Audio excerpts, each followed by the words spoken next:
మిత్రులందరికీ నమస్కారము. మనము శ్రావణ మాస మహత్యాన్ని గురించి తెలుసుకుంటున్నాము. దానిలో భాగంగా ఈరోజు 6 మరియు 7 2 అధ్యాయాలను కలిపి చెప్తున్నానండి. చాలా అద్భుతంగా ఉంటుంది. దీనిలో మనకు సోమవార మహత్యము, అలాగే మంగళగౌరి వ్రతం గురించి ఉంటుంది. వీడియోను పూర్తిగా చూడండి. మీ యొక్క అమూల్యమైనటువంటి కామెంట్‌ని తెలియజేయండి. వీడియోలోకి వెళ్దాము. సనత్ కుమారుడు పరమేశ్వరుని అడుగుతున్నాడు. రవివార మహత్యం వింటుంటేనే చాలా ఆనందం కలిగింది. నా యందు దయతో శ్రావణ సోమవార మహత్యాన్ని తెలియజేయండి అని అడిగాడు. ఆ పరమేశ్వరుడు చెప్తున్నాడు, ఓ సనత్ కుమారా, సూర్యుడు నా నేత్రం కాబట్టే ఆ వారం అంత మహిమాన్వితమైంది. ఉమాసహితుడైన నేనే సోమ అంటే సా ప్లస్ ఉమగా చెప్పబడుతున్నాను. సోమవారం నా స్వరూపమే. సోమ అనేది చంద్రుని యొక్క పేరు. అంతేకాక రాజుగా కూడా చెప్పబడుతున్నాడు. యజ్ఞ సాధనంగా కూడా సోమ శబ్దం చెప్పబడుతుంది. సోమవార వ్రతం చేసేవారు రాజ్యాధికులవుతారు. 12 నెలల్లో వచ్చే సోమవారాలన్నీ శ్రేష్టమైనవే కాబట్టి అన్ని సోమవారాలు వ్రతాన్ని ఆచరించాలి. అలా సంవత్సరమంతా చేయలేని వారు శ్రావణ మాసంలో వచ్చే 4, 5 సోమవారాలు విధి విధంగా ఈ సోమవార వ్రతాన్ని ఆచరించడం వల్ల సంవత్సరమంతా ఈ వ్రతాన్ని ఆచరించిన ఫలితాన్ని పొందుతారు. ఈ వ్రతం చేసేవారు ఈ వ్రతాన్ని విధి విధానంగా ఆచరిస్తాను, దానివల్ల శివుడు ప్రీతి చెందుగాక అని ఉదయాన్నే సంకల్పించుకొని సాయంత్రము రాత్రి శివుణ్ణి పూజించి ఏకాగ్ర చిత్తంతో కథను వినాలి. మొదటి సోమవారం నాడు ఉదయాన్నే నిద్రలేచి స్నానం చేసి శుచి అయిన తెల్లని వస్త్రాలు ధరించి కామక్రోధాలను అహంకార ద్వేషాలను విడిచిపెట్టి మాలతి, మల్లె మొదలైన తెల్లని పుష్పాలు ఇతర వేరే పుష్పాలతో కూడా షోడశోపచారాలతో ఆ మహాశివుని మూలమంత్రాన్ని జపించాలి. సర్వాయ భవనాశాయ మహాదేవాయ ధీమహి రుద్రాయ నీలకంఠాయ శివాయ భవహరినే. ఈ విధంగా తమ శక్తి కొలది పార్వతీ సహితుడైన శివుణ్ణి పూజిస్తే ఎంతో గొప్ప ఫలితాన్ని పొందుతారు. అక్షయ లోకాలను పొందుతారు. సోమవారం నాడు నక్తవ్రతం ఆచరించడం లేదా ఉపవాస వ్రతం చేయడం వల్ల దేవదానవులెవరూ పోగొట్టుకోలేని సప్త జన్మల పాపాలు కూడా నాశనమవుతాయి. ఇహలోకంలోనూ సకల భోగాలు అనుభవించి విమానమును అధిరోహించి రుద్రలోకాన్ని చేరుకుంటారు. మనసు, ధనం, జీవితం ఇవన్నీ కూడా స్థిరం కావని తెలుసుకొని ప్రయత్నపూర్వకంగా వ్రతానికి ఉద్యాపన కూడా చేయాలి. దీనికి ధనలోభం చేయరాదు. వెండి వృషభంపై ఉండే విధంగా బంగారు ఉమామహేశ్వరులను చేయించి సర్వతోభద్ర మండలి ఏర్పరిచి దానిపై 2 తెల్లని వస్త్రాలతోనూ కలశాలను స్థాపించాలి. దానిపై రాగి లేదా ఇత్తడి పాత్రను ఉంచి దానిపైన ఆ పరమేశ్వరుని ప్రతిమను ఉంచాలి. శృతి, స్మృతి, పురాణోక్త మంత్రాలతో శివుణ్ణి పూజించాలి. పువ్వులతో కూడా మండపం ఏర్పరచాలి. ఆ రాత్రంతా గీతాది వాద్యాలతో జాగరణ చేయాలి. స్వగృహోక్త విధానంగా హోమాగ్ని స్థాపన చేసి సర్వ మొదలైన ఏకాదశ నామాలతో పలస సమిదలతో 108 ఆహుతులు వేయాలి. ఎవలు, వరి, తిలలు మొదలైన వాటిని మంత్రాలతో ఆహుతులుగా హోమం చేయాలి. త్రయంబక లేదా షడాక్షర మంత్రంతో మారేడు దళాలను ఆహుతులుగా ఇస్తూ హోమం చేయాలి. దాని తరువాత శిష్టకృత హోమం చేసి పూర్ణాహుతి గావించాలి. తరువాత ఆచార్యుని గౌరవించి పూజించి గోదానం చేయాలి.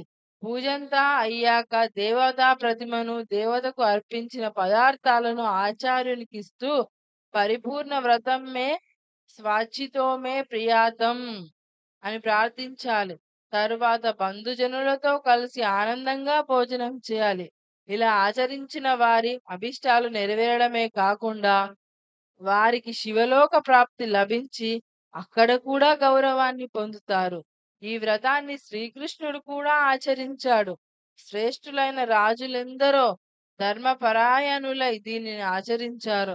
దీనిని భక్తిగా ప్రతిరోజు విన్నవారు కూడా వ్రత చరణ ఫలితాన్ని పొందుతారు అని ఆ పరమశివుడు సనత్ కుమారునితో సోమవార వ్రతాన్ని యొక్క ఫలితాన్ని గురించి చెప్తూ ఉన్నాడు. శ్రీ శ్రీ స్కాంద పురాణంలోని ఈశ్వర సంపత్ కుమార సంవాదంగానున్న శ్రావణ మాస మహత్యమునందు 6వ అధ్యాయము సమాప్తము. మనము ఇప్పుడు 7వ అధ్యాయాన్ని తెలుసుకోబోతున్నాము. ఈశ్వరుడు చెప్తున్నాడు, ఓ సనత్ కుమార, శ్రావణ మంగళవార వ్రత మహాత్యాన్ని చెప్తున్నాను. ఇది ఆచరించడం వల్ల వైధవ్యం అనేది ఉండదు. వివాహం అయ్యాక 5 సంవత్సరాలు ఈ వ్రతాన్ని ఆచరించాలి. సకల పాప నాశకారి అయిన ఈ వ్రతాన్ని మంగళ గౌరీ వ్రతం అని పేరు. వివాహానంతరం వచ్చే మొదటి శ్రావణ మంగళవారం నాడు పువ్వులతో మండపాన్ని ఏర్పరిచి దానికి అరటి స్తంభాలు ఏర్పరిచి అనేక రకాల పండ్లతో మెరిసే వస్త్రాలతో దానిని అలంకరించి అక్కడ బంగారంతో చేయబడిన గౌరీ ప్రతిమను ఉంచాలి. లేదా వారి శక్తి కొలది ఏ ధాతువుతో చేసినదైన దానినైనా పెట్టవచ్చును. 16 ఉపచారాలతో అర్పించాలి. 16 దూర్వ దళాలు, 16 అపమార్గ దళాలు, 16 బియ్యపు గింజలు, 16 శనగలతో మంగళగౌరీ దేవిని పూజ చేయాలి. 16 దీపాలలో వత్తులు వేసి వెలిగించాలి. పెరుగన్నాన్ని నైవేద్యంగా పెట్టాలి. గౌరీదేవికి సమీపంలో ఒక రాతిని మట్టితో చేసిన బంతి వంటి దాన్ని ఉంచాలి. ఇలా 5 సంవత్సరాలు చేసిన తరువాత ఉద్యాపన చేయాలి. వారి సామర్థ్యాన్ని అనుసరించి అమ్మవారి మూర్తిని తయారు చేయించి బంగారు లేదా మరేదైనా ధాతువుతో చేసి కలుషాలలో బియ్యం నిండుగా పోసి దానిపైన రవిక చీర పెట్టి వాటిపైన గౌరీదేవి ప్రతిమను పెట్టాలి. దాని సమీపంలో రాతిని మట్టిని గోళాకారంగా చేసి దానిని ఉంచి వాయనం ఇవ్వాలి. ప్రయత్నపూర్వకంగా 16 మంది సుహాసినులకు భోజనం పెట్టాలి. ఈ విధంగా ఆచరిస్తే 7 జన్మల వరకు సౌభాగ్యవంతులై పుత్ర పౌత్రాలతోనూ సకల సౌభాగ్యాలతోనూ వర్ధిల్లుతారని ఆ పరమశివుడు చెప్తున్నాడు సనత్ కుమారునితో. మంగళగౌరి వ్రత కథను మనం తెలుసుకుందాము. పూర్వకాలంలో కురుదేశంలో శృతకీర్తి అనే రాజు ఉండేవాడు. ఆ రాజు వేదవేత్త, కీర్తిమంతుడు, శత్రుంజయుడు, 64 కళలలో నేర్పరి, ధనుర్విద్యాది విశారదుడు. ఒక్క సంతాన ప్రాప్తి తప్ప సకలైశ్వర్యములన్నీ అతని వద్ద ఉన్నాయి. సంతానములేమితో దుఃఖితుడై సంతాన ప్రాప్తి కోసము అమ్మవారికై ఘోర తపస్సు చేశాడు. అమ్మవారు ప్రత్యక్షమయ్యి సకల గుణవంతుడైన 16 ఏళ్లు మాత్రమే జీవించే పుత్రుడు కావాలా, లేదా రూప విద్యా విహీనుడైనటువంటి చిరంజీవి పుత్రుడుగా కావాలా అని అడిగాడు. దానికి రాజు తన భార్యతో కలిసి ఆలోచించి 16 ఏళ్లు జీవించినా పర్వాలేదు కానీ సర్వలక్షణ సంపన్నుడైన గుణవంతుడైన పుత్రుడే కావాలని అర్థించాడు. అప్పుడు అమ్మవారు ఆ దేవాలయంలో మామిడి చెట్టుకున్న ఒక మామిడి పండును రాణి చేత తినిపించమని చెప్పి అదృశ్యరాలయ్యింది. అలా తిన్న రాణికి 10వ మాసంలో అందమైన పుత్రుడు పుట్టాడు. అతనికి జాతక కర్మలు ఇత్యాదులు హర్ష శోకాలు రెండిటిని అనుభవిస్తూ చేశారు. పుత్రునికి చిరాయు అని పేరు పెట్టారు. వానికి 16వ సంవత్సరం వచ్చేసరికి తల్లిదండ్రులు చాలా బాధపడ్డారు. పిల్లవాని మామయ్యను తోడిచ్చి కాశీ నగరానికి పంపుతూ పిల్లవాని తల్లి తన అన్నయ్యతో ఇలా చెప్పింది. పిల్లవాడు కలిగితే తనని కాశీకి పంపిస్తాను అని ఆ మృత్యుంజయునితో ఒకప్పుడు ప్రార్థించాను. వారిరువురు కూడా కాశీకి ప్రయాణిస్తూ ఆనందనగరం అనే ఊరును చేరారు. దానిని వీరసేనుడు అనే రాజు పరిపాలించేవాడు. వారికి మంగళగౌరి పేరుతోనున్న సర్వలక్షణ సంపన్నురాలు మహా సౌందర్యవతి అయిన పుత్రిక ఉండింది. ఆమె చెలికత్తెలతో ఉద్యానవనంతో ఆడుతూ ఉండగా ఆమె సౌందర్యానికి ముగ్ధుడైన చిరాయువు అక్కడ చాటుగా ఉండి చూడసాగాడు. అదే సమయంలో ఆటల్లో పరాచికాలాడుతూ తన స్నేహితురాలు రాజకుమారిని విధవాని తిట్టింది. దానితో రాజకుమారి కోపగించుకొని చాలా తప్పుడు మాట అన్నావు. మంగళగౌరి దయ వల్ల మా వంశంలో ఎవ్వరికీ భర్తను పోగొట్టుకునే దౌర్భాగ్యం రాదు. అంతేకాకుండా గౌరీదేవి వరప్రసాదం వల్ల నా చేతులతో ఎవరికైనా అక్షతలు వేసినా చాలు. వారు అల్పాయుష్కులైనా సరే ఆయుష్మంతులవుతారు అని చెప్పి నివాసానికి వెళ్ళిపోయారు. మహిళికా దేశానికి రాజైన దృఢధర్ముని పుత్రుడు సుకేతుడు అనే అతనితో అదే రోజు యువరానికి వివాహం నిశ్చయమైంది. కానీ సుకేతుడు విద్యాహీనుడు, కురూపియే కాక మరే ఎన్నో అవలక్షణాలున్నవాడు. సుకేతువుతో వస్తూ ఈ విషయాన్ని తెలుసుకున్న వారు మంగళగౌరికి ఎవరైనా మరొక వ్యక్తితో ముందుగా పెళ్లి చేసేస్తే తరువాత సుకేతు వచ్చినా తప్పించుకోవచ్చును అని ఆలోచించి ఉత్తమమైన వరుని కోసం వెతుకుతూ ఉండారు. చిరాయి ఉన్న ప్రదేశానికి వచ్చి అతనిని మంగళగౌరిని వివాహం ఆడవలసిందిగా కోరారు. అంతకు ముందే చిరాయు మేనమామ కూడా మంగళగౌరి మాట విన్నందువల్ల ఆమెను వివాహం ఆడి చిరాయువు దీర్ఘాయుష్మంతుడవుతాడనే ధైర్యంతో ఒప్పుకున్నాడు. ఇప్పుడు చిరాయువే సుకేతువు అనుకొని వారిద్దరికి వివాహం జరిపించారు. సప్తపదులు మొదలైనవి అయ్యాక ఆ రాత్రి గౌరీశంకరుల ప్రతిమ సన్నిధిలో దంపతులు నిద్రించారు. ఆ రోజుతోనే చిరాయుకి 16 ఏండ్లు నిండినందున కాలం సర్పరూపంలో వచ్చి చిరాయువును కాటేయబోయింది.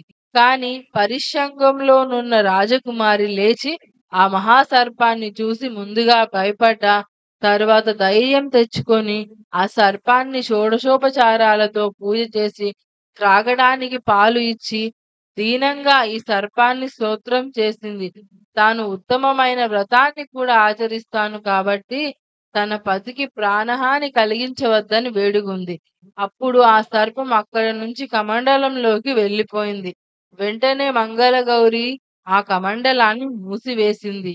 అంతలో చిరాయువు లేచి ఆకలేస్తుందంటే మంగళగౌరి తన తల్లిని అడిగి పాలు, లడ్డూలు మొదలైనవి తెచ్చి చిరాయువుకి ఇచ్చింది.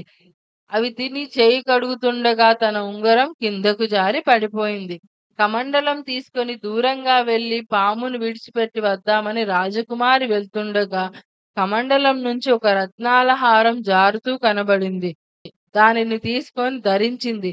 ఇంతలో చిరాయు మేనమామ వచ్చి చిరాయును తీసుకొని వెళ్ళిపోయాడు. కాసేపయ్యాక సుకేతువు పరివారంతో వివాహానికి రాగా రాజకుమారి ఇతను నా భర్త కాదు, నా భర్త గుర్తులు చెబుతాను. తన చేతికి నవరత్నాలు పొదిగిన ఉంగరం ఉంటుంది. అతని కాలుకి కుంకుమ కూడా అంటుకొని ఉంటుంది. అది రాత్రి నా కాలికి కూడా అంటుకుంది. కాబట్టి ఆ గుర్తులతోనున్నవాడే నా భర్త. తనను తీసుకురమ్మని చెప్పింది. ఆ మాటలు విన్నాక సుకేతువు వారి పరివారంతో వచ్చిన దారిలోనే వెనుకకు వెళ్ళారు. మంగళగౌరి తండ్రి వీరసేనుడు శృతకీర్తి ప్రజల ఆకలి తీర్చడానికి అన్నపానాదులు అందించే సత్రాలను ఏర్పాటు చేశారు. ఆ సందర్భంగా వీరసేనుని అమ్మాయికి జరిగిన వృత్తాంతాన్ని శృతకీర్తి తెలుసుకున్నాడు. ఇలా 1 సంవత్సరం గడిచాక యాత్రలన్నీ పూర్తి చేసుకుని చిరాయువు తన మేనమామతో తిరిగి వస్తూ అక్కడ ఏమి జరుగుతుందో తెలుసుకోవడానికి వీరసేనుని వద్దకు వచ్చారు. అక్కడే గోడచాటునున్న మంగళగౌరి చిరాయువుని చూసి గుర్తించింది. అతనే తన భర్త అని తండ్రికి తెలియజేసింది. దానితో వీరసేనుడు సంతోషించి వారిద్దరికీ మరలా ఘనంగా వివాహం జరిపించారు. పిమ్మట శృతకీర్తి వీరసేనునకు అనేక సంపదలు ఇచ్చి వీడుకోలు తీసుకున్నారు. తన కుమారుని ప్రారాబ్ధం ఎలా తప్పింది అని సందేహించి కోడలిని అడగగా కోడలు మంగళగౌరి వ్రత మహిమను చెప్పింది. దానివల్లే తన భర్త రక్షింపబడ్డాడని తెలియచెప్పింది. సనత్కుమార, ఈ కథను విన్నవారి మనోరథాలన్నీ కూడా నెరవేరుతాయి. ఇందులో ఎలాంటి సందేహము లేదు. శ్రీ స్కాంద పురాణంలోని ఈశ్వర సనత్కుమార సంవాద రూపంలో ఉన్నటువంటి శ్రావణ మాస మహత్ 7వ అధ్యాయము సమాప్తం. మీ అందరికీ ఈ వీడియో ఎలా అనిపించిందో తప్పకుండా కామెంట్ చేయండి. మీ ఫ్రెండ్స్ అండ్ ఫ్యామిలీకి ఈ వీడియోని షేర్ చేసి మాతృదేవ భవ అనే ఈ యూట్యూబ్ ఛానల్ని తప్పకుండా సబ్స్క్రైబ్ చేసుకోండి. ఇలాంటి మరిన్ని దైవిక ఆధ్యాత్మిక విషయాలన్నీ తెలుసుకోవచ్చును. మీరు ఏదైనా సలహాలు సూచనలు ఇవ్వాలనుకుంటే తప్పకుండా కామెంట్స్